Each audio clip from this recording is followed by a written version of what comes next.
Boa noite, gente. Tá começando agora mais uma live do coletivo Todas as Vozes. Eu vou dar uma aguardada até a doutora entrar para convidar ela.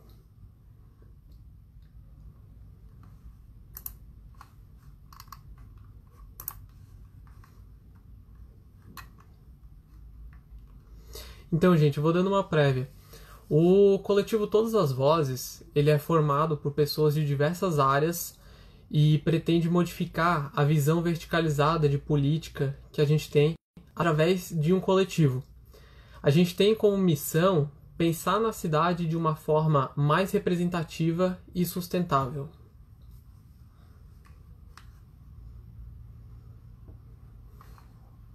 Sejam bem-vindos à live Alice, Luana, Júlia, Lacerte, Daniele, Maria Ribeiro, seja bem-vinda.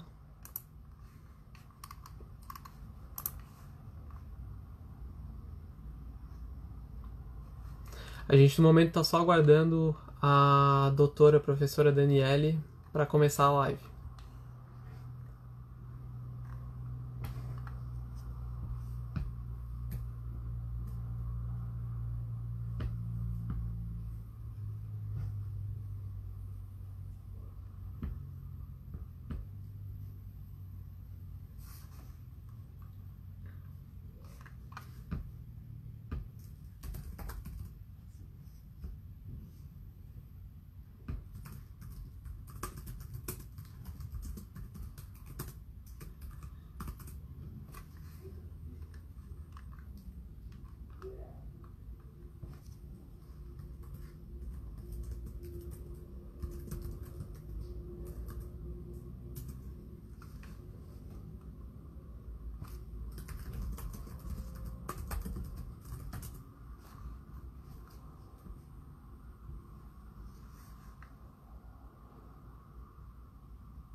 Em alguns momentos a doutora já está entrando, só um momentinho.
Opa, a doutora entrou, vou convidar ela já já.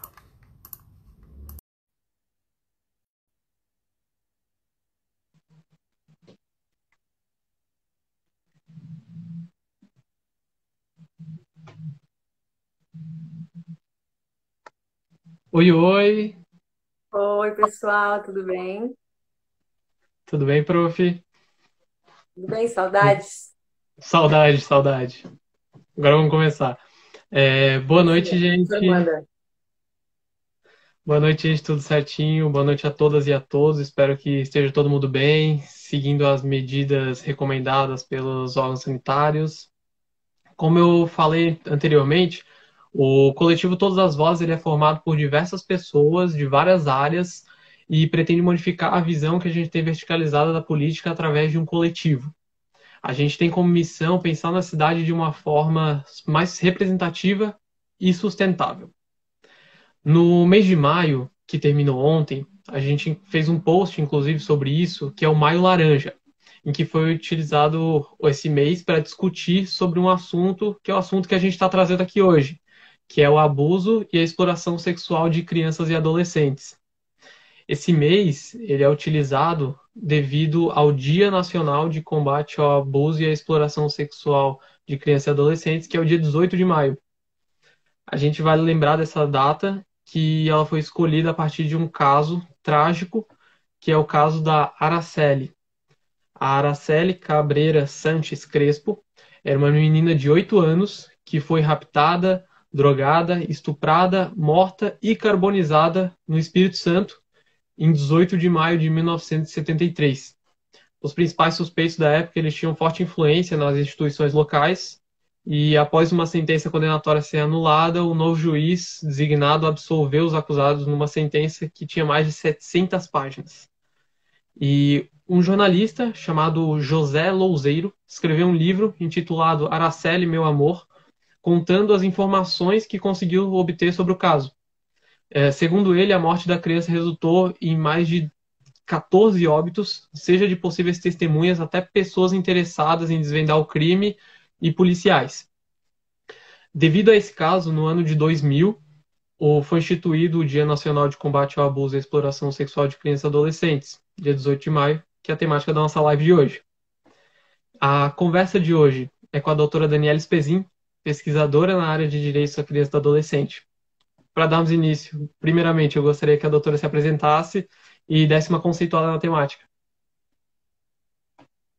Boa noite, né? Eu quero, antes até de me apresentar, quero também agradecer a confiança, né, do grupo, do coletivo, que por meio do meu querido David, né, me chamaram.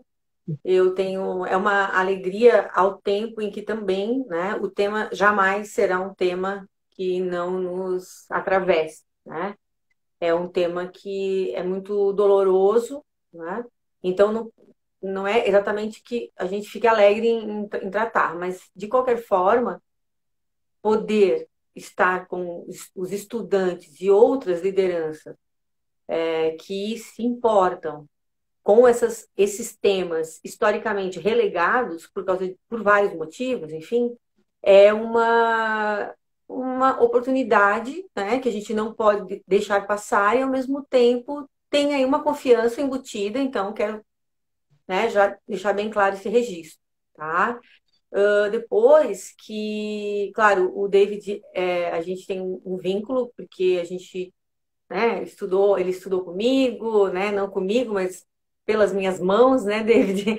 Fizemos extensão, o David subiu o morro comigo, assim, analisamos várias questões da prática, da vida das pessoas em relação à aplicação do direito, né, que é a área em que eu dou aula, que eu atuo, e que o David é uma pessoa muito importante. Eu sei que, por meio de toda a sua humildade, né, meu caro, mas será nosso sempre um bom representante para mim, né? Como quem pôde dar aula e hoje está atuando e não pensa apenas no direito no sentido tese, né? O direito escrito na lei. Sim, a gente precisa estudar, a gente precisa entender, mas a gente precisa conhecer o território, a gente precisa saber quem está com a sua realidade atravessada pelo direito. E hoje, então, com essa temática, eu fico bastante, assim, mobilizada, né? Nós temos o dia 18 de maio, claro, a gente já sabe que passou, né? Mas ele veio também com... Primeiro que ele tem esse peso do caso Araceli, né?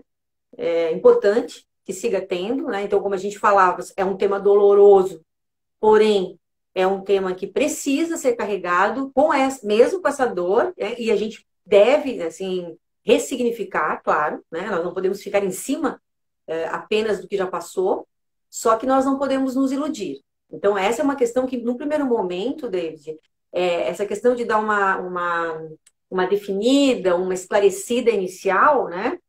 Me parece importante dizer, nós temos o 18 de maio, já foi definido há uns bons anos, né?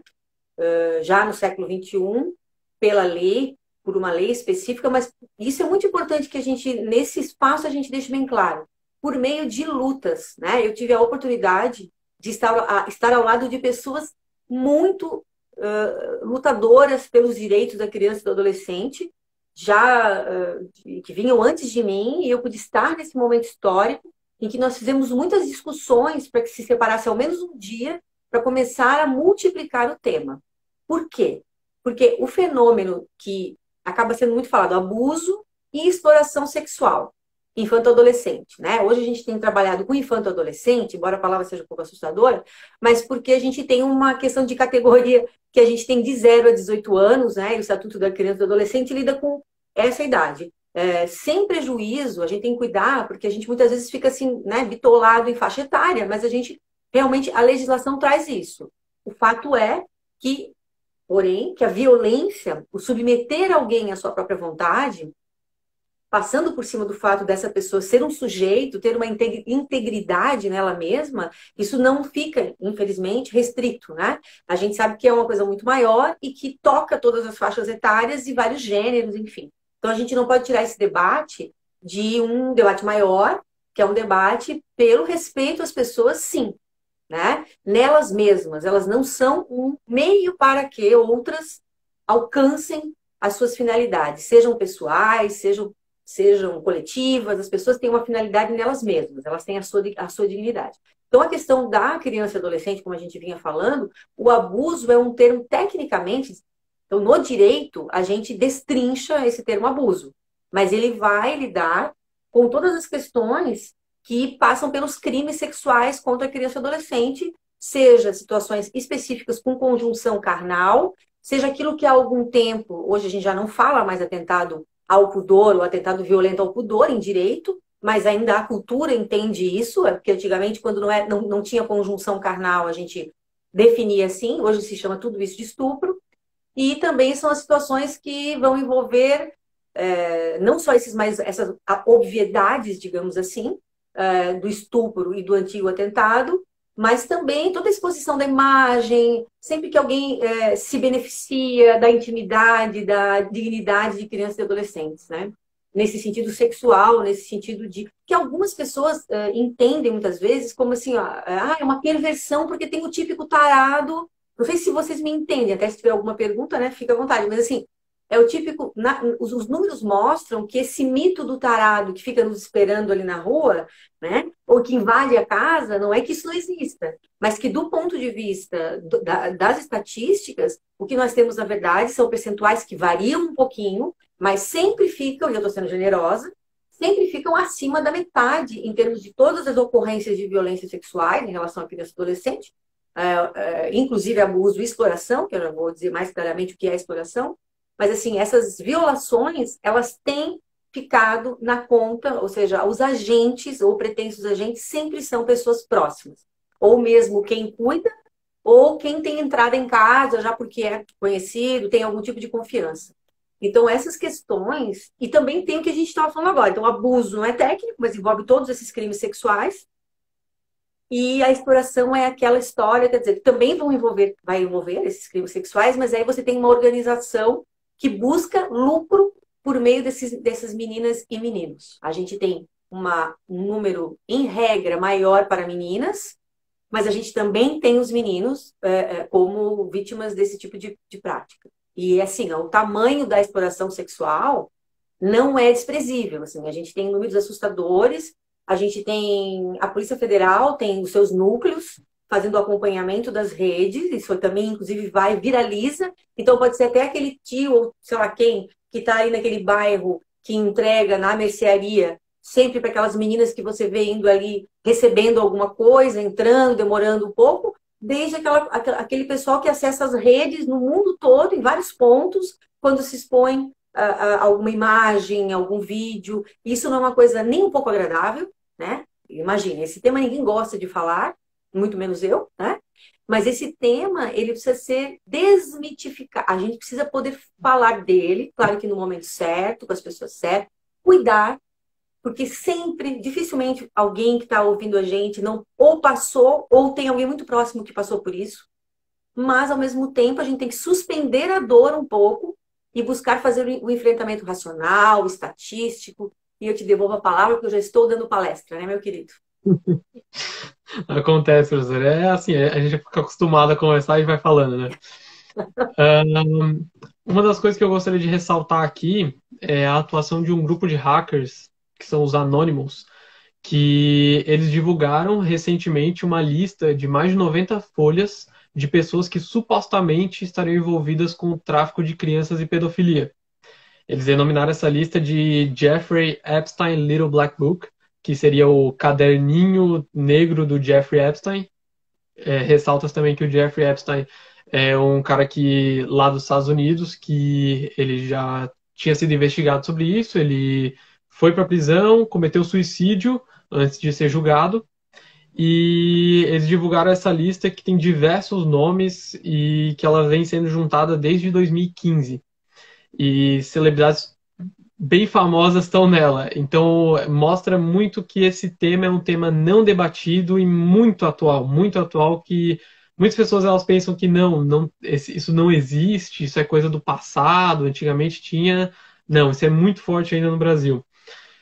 Tratando mais sobre o Brasil, segundo o boletim epidemiológico do Ministério da Saúde de 2018, no período de 2011 até 2017, foram notificados 184.524 casos de violência sexual contra crianças e adolescentes.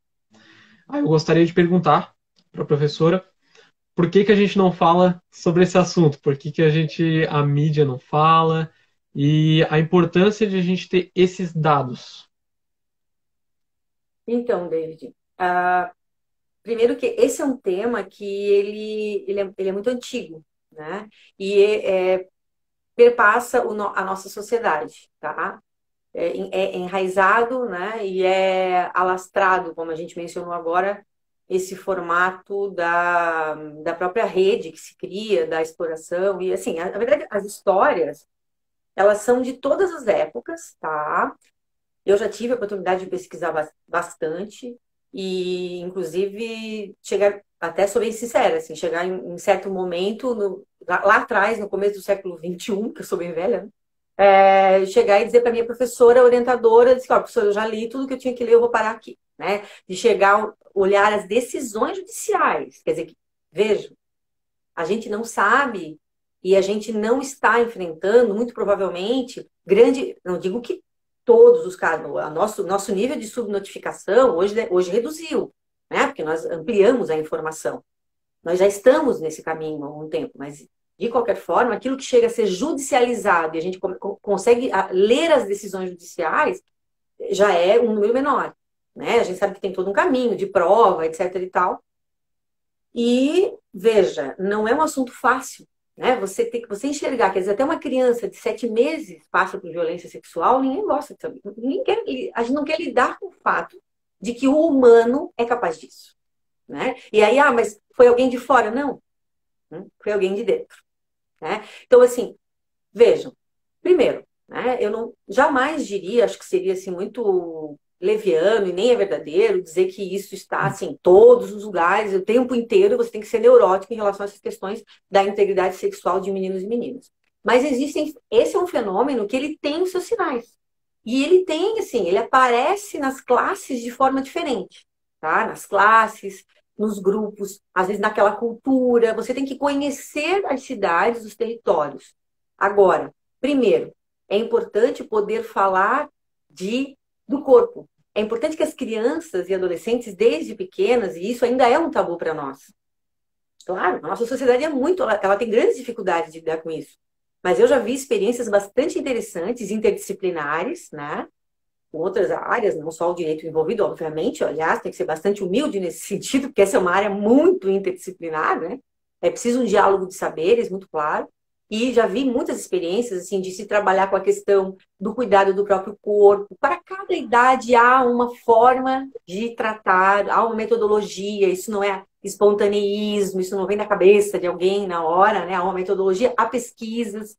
E aí a gente tem o hábito da criança entender nesse processo de se cuidar sem neuroses exageradas, com tranquilidade, mas de sempre entender que ela tem a sua integridade, ela tem que ser respeitada para cada idade, como eu já disse, isso funciona de uma forma diferente, mas também saber qual é o seu adulto de confiança, por exemplo, que é uma coisa que se desenvolve de um jeito bem legal dentro dos processos educativos, né? Dentro da escola, ou dentro dos CRAS, dos Centros de Referência de Assistência Social, ou mesmo alguma iniciativa interdisciplinar, intersetorial nas políticas envolvendo saúde, educação, assistência social. Então, muito já, veja bem, muito já foi feito, sabe, David? Não é que a gente não tenha caminhado.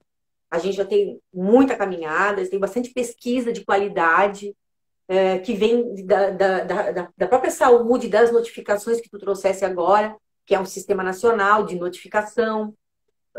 A gente tem pesquisas em relação a esses meninos e meninas, inclusive como é que o depois aconteceu, esse tratamento, as medidas de proteção que a gente chama, a atuação dos órgãos de proteção do sistema do município. Então, a gente tem isso. Precisamos avançar? Precisamos. Esse tipo de iniciativa é muito importante, auxilia bastante, mas também precisamos avançar na própria, no fortalecimento de quem está atuando na rede de proteção. Cada vez mais investirmos na discussão e na implantação da Lei 13.431, que é de 2017, que trouxe a escuta especializada e o depoimento especial. O depoimento especial é bem importante, mas fica para o sistema de justiça, né? Porque ali realmente se colhe um tipo de prova. Mas a escuta especializada, quer dizer, os órgãos de proteção terem grupo, terem uma pessoa, assim, uma equipe de referência, que ou ela mesma que faça a escuta desses meninos ou meninas, ou que aliás é uma discussão que eu tenho feito, que essa equipe melhore a escuta em todas as frentes, né? Que a escola tenha formação para perceber os sinais, como tem, mas pode melhorar, né? Que a assistência social, que a saúde, que a gente não fique naquela, eu não tenho certeza, então eu não mexo, porque tem muito disso, né? As pessoas não querem tocar, às vezes, nesse tipo de situação, tá? Então realmente tem um enfrentamento a ser feito, né? Mas o caminho é andar, é caminhar na ciência, na pesquisa, na discussão, na melhora das leis. Acho que a gente está muito bem de lei, na verdade, mas a gente sempre pode melhorar. Mas, por enquanto. Queria agradecer a todo mundo que está assistindo e tem duas perguntas, professora, que é da Fernanda. A primeira, de que forma a psicologia pode atuar nessa área, além da psicologia clínica? Aí vamos ver o que a professora diz. E a escola é um ambiente altamente disciplinador e um dos principais canais para conscientização e prevenção. O que a prof pensa sobre isso? Então, vamos começar pela escola, porque eu acabei de falar disso, né? Essa linha que eu trouxe, é Fernanda, né? Essa linha que eu trouxe da escola, a escola, quando eu digo, eu falo da educação, seja ela na política pública, especificamente exercida pelo Estado, e também a própria escola de modo geral, porque educação é um direito constitucional, e se os nossos filhos e filhas, meninos e meninas, estudam nas escolas, seja pública, seja privada, de qualquer forma, esse é um espaço que deve ser voltado para a afirmação da dignidade, da integridade, tudo na linha do que o próprio Estatuto da Criança e do Adolescente reconhece, por sua vez, assumindo, né, o que a Constituição trouxe também, que é o que a gente chama de proteção integral. Então, todas as escolas, não interessa se a gente está falando de públicas ou particulares, têm o seu quinhão, a gente pode dizer assim, tem esse seu lugar importante, né, que é um lugar de socialização, é um lugar de fortalecimento dos nossos meninos e meninas. De novo, né, isso sempre tem ligação com a faixa de desenvolvimento, né? Meninos e meninas, a gente sempre diz, e na linha do Estatuto da Criança e do Adolescente, que existe uma condição peculiar de pessoa em desenvolvimento, né? Então, isso significa que você não lida, né? As ciências, todas as ciências, né, que trabalham, né, que geram o fazer da escola, elas jamais lidaram e nem iriam lidar com as faixas etárias de forma igual, né? Então, a gente tem sempre um nível de desenvolvimento específico. Também existem as individualidades, claro, né? A gente tem que lembrar. Então, é importante que no projeto pedagógico de cada unidade escolar, a gente tenha um lugar para essa conversa. Vejam, não há nem muita necessidade, a gente nem deveria ter caído em algumas discussões bastante infrutíferas em termos de não se discutir sexualidade, porque seria uma questão de é, intromissão do Estado e das escolas nas questões de família. Não sei se vocês acompanharam, né? A gente escutou muito nos últimos anos isso, assim, nos últimos 5 anos. E eu nunca fui muito assim de dizer, não, não vamos falar disso. Eu acho que se as famílias às vezes sentem que há uma intromissão, não se pode simplesmente rechaçar. Então, quando eu falo de projeto pedagógico das unidades escolares, esse projeto, ele deve ser discutido com a própria família.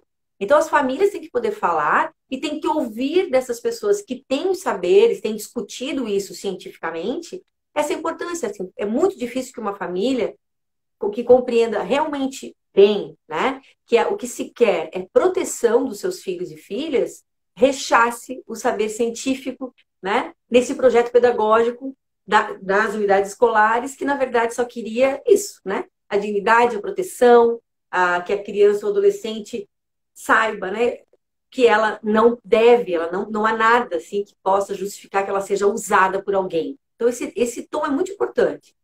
Esse é um ponto. O outro ponto que a Fernanda trouxe da psicologia, eu sou extremamente suspeita, porque quando eu trabalhei, desde que eu me formei, eu sou lá do século passado, na graduação do direito, eu sempre aprendi muito com essas interlocuções, principalmente quando eu botei meus pés no campo do direito da criança e do adolescente. Foi a partir de 97. Então, 1997.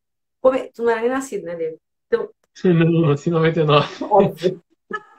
Então, o direito da criança e do adolescente, não sozinho, mas ele certamente começou, ele puxou um processo muito importante dentro do direito de interlocução, de troca de saberes, mesmo muitas vezes de tradução de saberes. Então, a psicologia, como a Fernanda perguntou, ela tem uma função importantíssima, claro, como ela mesma lembrou, na clínica, né? Porque o que se trabalha nos consultórios, né, nada substitui, tá? Ou nos centros, na parte da política pública de saúde, que a gente tem as funções também de atendimento, né? De meninos e meninas nessa situação, consultório público ou privado. Mas tem uma outra questão, então, que é muito bom que a gente pense, que é essa tradução de saberes. O que aconteceu? Em várias políticas públicas, então, tanto na política pública, na prática, quanto na academia, a psicologia não só tem o que dar, como já deu muito. Hoje, assim, todas as pessoas que atuam na área do direito, né, e pessoas com formação em serviço social, né, que atuam em vários campos, inclusive na política de assistência social. Hoje nós não fazemos nada em relação a meninos e meninas em situação como essas aqui, de abuso ou exploração, sem ouvirmos em equipes interdisciplinares o fluxo, o caminho, o atendimento, a rotina que se deve ter. Então, assim, a psicologia tem uma função assim, essencial, né? Porque vai nos trazer não só a questão do atendimento individualizado, como uma perspectiva até da psicologia social ou de outras questões, né? E aí a gente tem, como eu já disse, na política pública, a assistência social, por exemplo, é uma política que a partir de 2011 recebeu fortemente a profissão do psicólogo.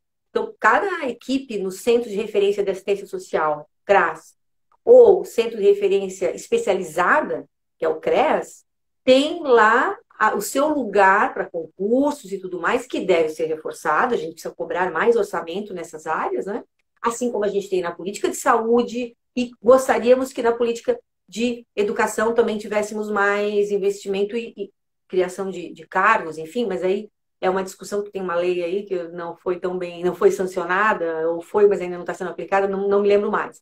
Mas, de qualquer forma, muito importante, é fundamental a participação. E na academia nem se fala, que todas as pesquisas, todos os diálogos, inclusive as críticas das nossas atitudes dentro do direito, nós que somos do direito, críticas importantes que a gente tem que ouvir, né? Inclusive agora com essa discussão da escuta especializada da lei que eu mencionei, a aplicação, a gente está muito envolvido nisso, o próprio depoimento especial que tem gerado bastante debate dos conselhos de psicologia e de conselho de serviço social, e nós temos que estar todos nessa conversa interdisciplinar que só tem uma coisa que é objetivo, que é a proteção integral de crianças e adolescentes. Professora, uma pergunta agora do Alex. como está hoje a rede de amparo à criança e adolescente nesse atual governo? Assim, a gente tem. O que que acontece? Com isso que a gente vinha conversando sobre políticas públicas, né? A gente tem a saúde e a assistência social e a educação, né? Sem prejuízo de outras importantes atuações, mas a gente tem um tripé bastante relevante em relação à proteção social de crianças e adolescentes. Em relação a qualquer proteção, né, partindo do pressuposto que criança e adolescente tem uma vulnerabilidade intrínseca, etária, né, e também tem sobreposições de vulnerabilidades, ora econômica, ora de gênero, enfim, de cor. Nós estamos vendo as mortes dos meninos e meninas negras nesse país, né, há muito tempo, não faz pouco tempo. O David foi parceiro disso comigo, uma pesquisa já que nós fizemos, né, David? Sim. E, de qualquer forma, toda essa vulnerabilidade, né, ela já deu para nós uma base para nós criarmos a chamada proteção integral na Constituição e no Estatuto e em outras legislações. Então, de toda sorte, a importância da saúde, a importância da educação, ninguém discute, mas eu gostaria de dar assim, a ênfase à assistência social como política pública, porque no Brasil, ela existe nesse formato de direito fundamental, porque política pública se refere à concretização de direito fundamental, né? Então, nessa configuração de direito fundamental, e não de assistencialismo, não de nada a ver com bondade dos gestores e tal, essa configuração, ela começa oficialmente em 88, com a Constituição, depois cria-se a lei orgânica da assistência social na década de 90, e já em 2004 na política, mas em 2011 na lei, você tem uma criação assim de um sistema único de assistência social. Não é igual, mas dialoga com o formato da saúde, do SUS. Então, nós temos, na verdade, uma legislação muito importante, tanto as outras que eu falei, mas a da assistência social, e nós precisávamos cobrar mais orçamento, não só que se faça, porque a assistência social, ela tem recebido o orçamento na história, desde 2004, depois 2011, porque a sociedade começou a se organizar em conferências, já antes fazia isso, mas para cobrar mais essa questão do investimento, tá? Aconteceu, foi um processo muito interessante, mas nunca entendemos que estava bom. A gente sempre entendeu que a assistência social, do ponto de vista orçamentário, sempre foi o resquício do resquício, e precisa de quê? Precisa de governo federal, estadual e municipal. Então, não é um nível dos governos. Existem pactuações, assim como na saúde, mas na assistência social, especificamente, existem pactuações, existe o controle social.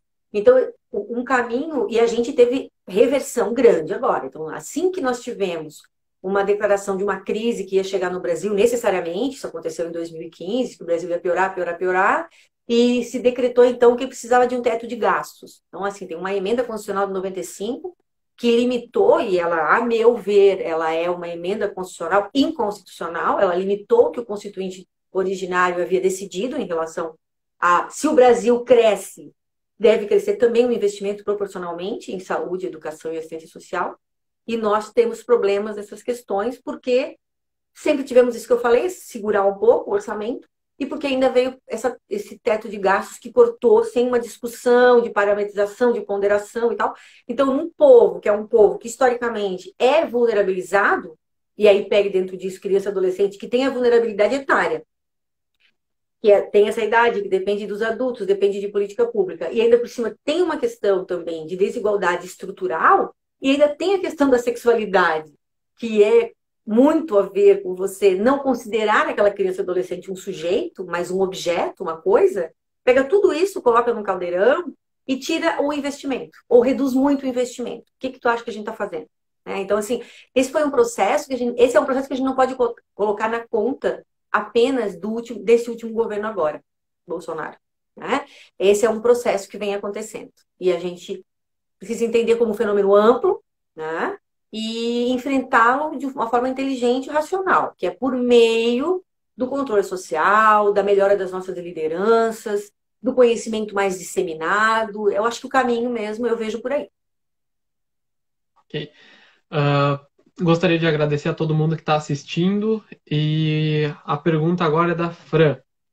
Ela pergunta: como você percebe o fenômeno do abuso sexual que se repete no mesmo ambiente familiar, que se perpetua em outras gerações, como se fosse um ciclo?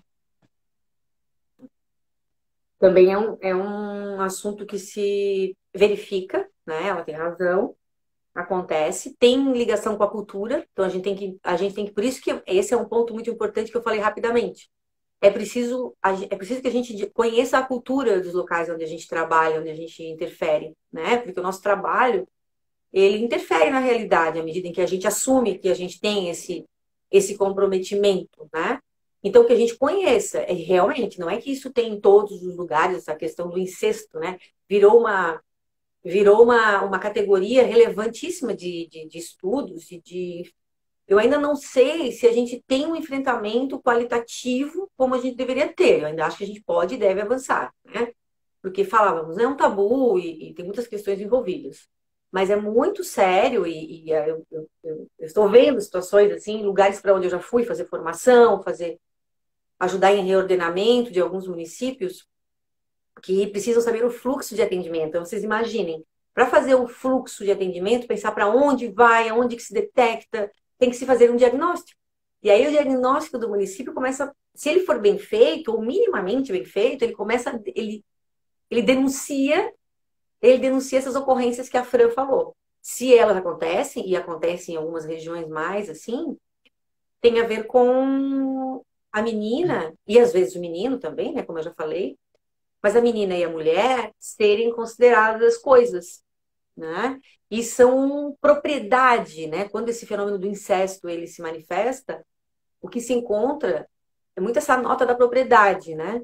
De alguém, quer dizer, eu sou o pai, ou eu sou o padrasto, ou eu sou o irmão mais velho, ou eu sou o tio, e, sabe, é minha e são objetos, né? E isso aí faz parte e nem se discute, vamos dizer assim. Agora, o que eu indicaria, né? E insisto, esse é um fenômeno que não está em todos os lugares, embora ele exista, e ele precisa de discussão interdisciplinar, porque a antropologia, por exemplo, traz alguns elementos que nós não podemos dar. A gente precisa ter esse diálogo de saberes. A psicologia, sem dúvida, né? Já falamos dela. O pessoal do serviço social, da sociologia. Então, a gente tem que abrir. Não para. Vejam, ninguém aqui, quando a gente está falando de meninos e meninas com situação concreta, a gente tem o encaminhamento, o fluxo de atendimento, sabemos dentro do sistema de garantias daquela localidade quem tem que atender, porque a lei mostra, estamos nesse caminho. Agora, quando eu digo pensar no fenômeno dessa forma mais assim, acadêmica, cuidadosa, para fazer um enfrentamento com políticas públicas, é isso que eu digo que precisa realmente trazer essas outras áreas do saber, né? Outra pergunta: quais são as ações que nós podemos tomar a respeito da eficácia do combate ao abuso e à exploração sexual de crianças e adolescentes? Eu sei que a professora já deu uma prévia, falou sobre as políticas públicas, saber as ações que nós podemos tomar. Não, primeiro saber, eu acho que uma coisa bem simples é saber que nessas questões a gente mete a colher, sim. Né? Então, assim, violência sexual, né? Eu já vi situações de. Eu já passei na rua e parei e liguei para 190, né? No interior, assim, porque eu vi um menino de bicicleta e indo para um lugar bem escuro e um cara indo lá também de carro depois, mais de idade, né? E eu não fiquei muito mexida e não fiquei achando que isso não era comigo. Então, eu acho que com todas as dificuldades, eu jamais digo para os meus estudantes, enfim, as pessoas com quem eu trabalho, para a pessoa ir lá e virar, né, se colocar em risco. Falando de fazer a denúncia, né? Então, a gente tem o 190, a gente tem o Disque 100, então, situações de violência acontecendo em flagrante, a gente tem o 190, né? E situações de denúncia, que você não está vendo a flagrância acontecendo agora, a gente tem o Disque 100, que são números que vêm da central de Brasília para os estados, né? A gente sabe que isso não é subnotificado, obviamente, tem muito caminho aí, mas a gente tem que fazer o encaminhamento. E temos os conselhos tutelares, então acho que a gente tem que conhecer, principalmente coletivos, grupos, entidades que se importam, né? A gente precisa dessa representação, né? Porque criança e adolescente não consegue se defender. Claro que adolescentes não só podem, como devem ser fortalecidos nesse processo, né? Mas é muito difícil que sozinhos façam, né? Crianças, principalmente. Então, saber aonde é o conselho tutelar, divulgar, saber do que está acontecendo, por exemplo, agora na pandemia, né? Que foi uma preocupação nossa toda, né? Agora vai fechar, vai ficar todo mundo dentro de casa, então as famílias que já têm histórico de violência de todos os tipos acaba recrudescendo, em tese, e a dificuldade de você ter essas informações, né? E então, todas como é que, quem é que está aberto? Quem está fazendo teleatendimento? Como é que estão atendendo? Já começamos a divulgar. Então, assim, ó, esse processo de você fortalecer uma rede em cada município de defesa, que a gente chama de defesa de direitos, a gente fala disso, né? De toda essa integridade em vários níveis, né? De meninos e meninas, inclusive na sexual. E é isso, aí a gente tem que se fortalecer. Agora, claro, todas as profissões, né? Principalmente essas que a gente sabe, né? Que decidem a vida, que atuam diante do fenômeno, que atuam, todas as que a gente mencionou agora, elas estão no sistema de garantia de direitos. Então, nós temos que também fortalecer a formação continuada mesmo, né? Poder parar para discutir, poder fazer sistematicamente uma avaliação dos fluxos de atendimento nos municípios. E quando a sociedade se organiza, quando você se organiza, os próprios atores do sistema de garantias do seu município também se sentem mais legitimados e mais cobrados no bom sentido para terem mais clareza dos seus fluxos, das rotinas internas, para fazerem realmente o registro, para formalizarem, para a Polícia Civil fazer investigação de autoria de materialidade, por exemplo, para a Polícia Militar fazer as suas incursões em caso de flagrante, né? Realmente. Então, assim, uma sociedade que legitima esse tipo de ação é uma sociedade que, inclusive, ajuda essas polícias a trabalharem. Eu dei só exemplo, né? Tem tantos outros atores aqui. Sim, sim. Professora, eu gostaria que a professora falasse um pouco sobre o núcleo de formação comunitária de direitos humanos da criança e adolescente, do direito da criança e adolescente, perdão. Então, o núcleo é o da Unisul, é isso? Isso. Gostaria que a pessoa desse Então, uma pinceladinha. a gente tem um. Eu sou professora da Unisul, eu nem falei de mim muito, né? Eu ia me Não, a apresentar. professora poderia se apresentar novamente. Eu vou explicar por que é que tu perguntaste isso, né? Porque eu, pessoal, estão 23 aqui com a gente, né? E depois quem for assistir, né? É porque eu sou Daniele Fresi e eu trabalho há muito tempo, já fui conselheira tutelar em Florianópolis, lá no século passado. E depois eu fiquei muito tempo pesquisando e atuando, acabei ficando bastante marcada pelo direito da criança e do adolescente, embora também dê aula de disciplinas correlatas, né, como direito constitucional e difusos e coletivos, enfim. Então, nesse sentido, a gente criou na Unisul o núcleo é um projeto de extensão, né? O núcleo de formação comunitária em direitos da criança e do adolescente. A gente chama de NDCA, ele está no Instagram, no Facebook. Mas ele já começou em 2016, foi uma iniciativa eu gosto de dizer isso porque foi uma iniciativa dos estudantes. Então, foi assim, uns 5, 6 estudantes de uma unidade de aprendizagem ou disciplina da Unisul que sentiram que tinha pouca carga horária para o assunto criança e adolescente, direito da criança e adolescente. Aí a gente buscou outros animados em outras áreas, no serviço social, na psicologia, e viraram nossos cúmplices, entre aspas, e começamos a fazer uma formação em primeiro lugar. E depois a gente conseguiu aprovação em editais, 2017, 2018, muito bem avaliados pela Unisul, e começamos esse trabalho na comunidade, que é formação para aquilo que a gente acha que faz diferença na vida da criança e do adolescente no território. Por isso que a gente chama de formação comunitária. E aí ele teve algumas alterações, a gente tem parceiros o próprio Fórum das Instituições de Acolhimento em Florianópolis, que recebem, né, crianças e adolescentes com afastamento do lar, né, provisório, né, ou depois pode não virar e ir para adoção, enfim. Mas também temos uma boa parceria que nós estamos criando com o núcleo UNISA, que é o Núcleo Interinstitucional de Suporte, o APOIA, do Ministério Público e de outras entidades, que diz respeito à manutenção de meninos e meninas na educação, na escola, né? Evitando evasão escolar, enfim, essa aprendizagem também baixa, né? Que às vezes não é evasão, mas é uma educação que a gente bota entre aspas, né? Então, os alunos participam, a gente recebe alunos que realmente têm bolsa, que são obrigados a fazer, mas a gente recebe um monte de aluno que gosta do tema e quer ficar e não vai mais embora, né? Então, até gente que saiu da própria Unisul, que já se formou, até hoje trabalham com a gente, apresentam suas pesquisas, a gente faz troca de experiências anuais, e estamos de novo aí na luta. Então, porque realmente a gente tem, inclusive, conseguido produzir trabalhos, né? Os estudantes entram para a extensão, mas acabam se empolgando tanto, ficando com aquela marca do direito da criança e do adolescente, que eu acho que eu também fiquei, que eu tenho muitos amigos e amigas que ficaram, que acabam produzindo trabalho. Às vezes os TCCs acabam sendo resultado, né? Vão lá, pesquisam outras coisas. A gente tem discussão de adoção, infelizmente das devoluções, né? Mas a gente também tem atendido, assim, nas trocas de experiências, na parte prática, na extensão, as entidades de acolhimento, como a gente falava, né? As instituições, atendido, conversado, trocado ideias, fortalecido os educadores, que é um pessoal que fica com os meninos e meninas realmente assim, em esquema de plantão nas instituições de acolhimento. Então, tanto a gente recebe a gestão dessas entidades, quanto a equipe técnica, né, pessoal que é assistente social, psicólogos, mas também os educadores e educadoras, que aí a formação não precisa ser superior, mas que a gente sente que tem sido parceiras, assim, que a gente troca ideias, os nossos alunos se emocionam, às vezes a ideia nem é essa, mas quando ficam sabendo da vida, das questões que aparecem, ficam bastante tocados, né? E a gente tem buscado um espaço para realmente fortalecer quem trabalha com meninos e meninas. Assim, tem sido bem interessante.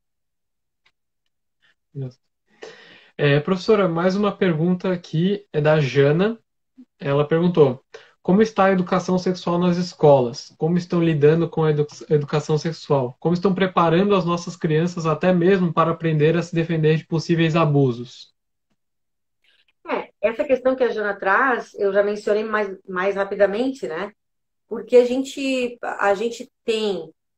teve um processo de entrada desses assuntos no próprio Plano Nacional de Educação, estadual, os planos, né, nacional, estadual e municipal, há muitos anos atrás, e depois, quando se foi refazer o plano, houve muita discussão em relação a gênero, a sexualidade no Brasil, né? E os planos, né? Sempre se faz, né? A ideia é que sejam participativos esses planos. Então, se teve muita discussão, porque é um assunto disputado, digamos assim, ideologicamente, né? Isso aconteceu, mas sinceramente, eu vou dar a minha opinião aqui, embora eu saiba que a gente tem muitas outras vozes maravilhosas, pedagogos, pedagogas, gente que tem uma trajetória que, se vocês vão escutar, vocês vão ficar assim, assim como eu fico também, eu amo escutar. Mas a minha posição, quando eu vejo, eu acho que esse diagnóstico, claro, para a Jana, eu não tenho um diagnóstico geral, mas a minha posição é assim, apesar dessa disputa, né, ideológica, política ideológica, eu vejo que nós temos sim tido algumas experiências, né? Nós temos chegado no momento em que eles têm a idade para discutir a educação sexual específica, se tem trabalhado isso. Como eu falei, existem aqueles casos, né, de que meninos e meninas mais novinhos, você não chega falando de educação sexual, mas você trabalha, tem musiquinha sobre o corpo, tem, sabe, do cuidado, de você ser muito valioso, valiosa. Então, assim, é lindo. Já cheguei a ver apresentações, né, de músicas assim. No ano passado, até dia 18 de maio, eu fui para um seminário de sensibilização e uma meninada pequenininha lá de Camboriú foi apresentar uma musiquinha. Assim, muito tranquilo, não é? Então, assim, ó, eu acho que assim, a gente não precisa imaginar que tudo tem que ser assim estrondoso, né? E nada vem pronto. Então, quem trabalha na educação, o problema que eu vejo é para quem trabalha na educação não ter valorização, não ter momento para estudar mais, ter que ficar trabalhando de manhã, de tarde, à noite, e não saber se no próximo semestre ou no próximo ano vai ter trabalho. Então, isso vai tirando o elan, vai tirando o investimento. Aí, como é que você quer que essas pessoas, não que não façam, porque eu acho que fazem muito essa formação e tudo mais, mas é mais difícil, né? Porque aí você não consegue, de repente, estudar o suficiente, trocar ideias, se fortalecer com os colegas, por causa até do excesso de carga horária e das dúvidas em relação ao seu trabalho. Então, eu entendo que, como eu já disse antes, os pais, as famílias, têm que participar mais desse debate dos centros, por exemplo, lá do Centro de Referência da Assistência Social, lá da escola, da discussão do projeto pedagógico da escola, para levar as suas questões. Ah, não concordo com isso, não concordo com aquilo, não gosto dessa cartilha, acho que pode ser diferente, e fazer essa troca. Mas simplesmente não querer que se aborde, isso vai continuar, vai manter uma história que nós temos, que é uma história de tabu e da manutenção histórica dos números de violência sexual no país. Isso, a meu ver, é assustador. Isso é, assim, maléfico. É isso. Professor, vamos encaminhar para a última pergunta e depois para as considerações finais da professora sobre o tema. Pergunta do Alex. Ele diz que a maioria dos casos de violência sexual contra crianças e adolescentes ocorre em casa. Notificações aumentaram 83% entre 2011 a 2017. Por que não debatemos isso na comunidade acadêmica?